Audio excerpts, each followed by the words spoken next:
মুহূর্তে আমরা আছি বোম্বাইয়ের মেন সিটিতে। হ্যাঁ, বোম্বাইয়ের সিটিতে আজকের আমরা নতুন একটি খাবার টেস্ট করব। চলে আসুন। দেখতে পাচ্ছ এখানে এই মুহূর্তে বোম্বাইয়ের যে ফুটপথ, সেই ফুটপথ দিয়ে আমরা হেঁটে যাচ্ছি একটু আমাদের কলকাতা মতনই। দেখতে পাচ্ছেন এই যে কলকাতার ট্যাক্সি, এই বোম্বাইয়ের ট্যাক্সি এখানে দাঁড়িয়ে আছে, তার ঠিক পাশেই দেখতে পাচ্ছেন আমাদের কলকাতায় যেমন ফুটপথে রাস্তায় দোকান থাকে তেমনই আছে। খুব ভালো লাগছে। এই সিটির সমস্যা হলো একটাই, এই সিটির গরম কিন্তু সহ্য করা অত্যন্ত কঠিন। 40 ডিগ্রি 42 ডিগ্রি কিন্তু গরম। আর একটা বিষয় আপনাদের জানিয়ে রেখে দেয়, ইতিমধ্যেই বোম্বাই সিটিতে মাত্র 40 দিনের পানি বেঁচে আছে। এখানে 40 দিনের মধ্যে যদি বৃষ্টি না হয়েছে তাহলে কিন্তু ভীষণ একটা পানির সংকট হতে পারে।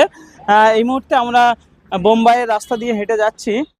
আমরা যেমন কলকাতায় সিটি সেন্টার দেখি, ঠিক বোম্বাইয়ের সিটি সেন্টার আমার এই যে হাত দিয়ে দেখাচ্ছি, এই যে বোম্বাইয়ের সিটি সেন্টার। এখানে একটি মহল, এখানে আপনি সব কিছু পেয়ে যাবেন। ঠিক আমাদের কলকাতায় যেমন ঠিক তেমনই কিন্তু এই বোম্বাই সিটি।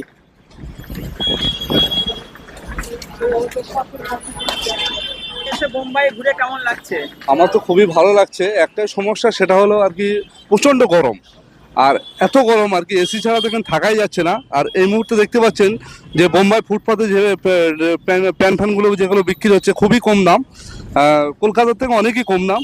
আর দেখতে পাচ্ছেন এধারে বোম্বাইয়ের যে আর কি বাস স্ট্যান্ড আছে, বাস স্ট্যান্ডটা এদিকে বাঁ দিকে দেখতে পাচ্ছ।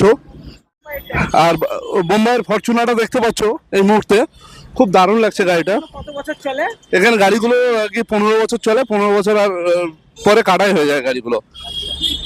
মানে এই গাড়িগুলোকে আমরা ওখানে কলকাতায় নিয়ে চালাতে পারবো? এই গাড়িটাতে অবশ্যই চালাতে পারবেন এই গাড়িগুলো। আমরা সেই একটা চিন্তা ভাবনার ভিতর আছি, এখান থেকে একটা ফরচুনার তুলবো। হোটেলের সামনে দেখতে পাচ্ছেন এই যে হোটেল, এই হোটেলেই আমরা কয়েকদিন ধরে খাওয়া দাওয়া করছি। দেখতে পাচ্ছেন এখন হোটেলের ভেতরেই আমরা ঢুকবো। আজকের কি স্পেশাল খাবার একবার দেখে নেবো। আর আমাদের বাবুজি এখন এই মুহূর্তে বাড়াবাড়ি দেখতে পাচ্ছ এখানে এই মুহূর্তে তান্দুরি আছে।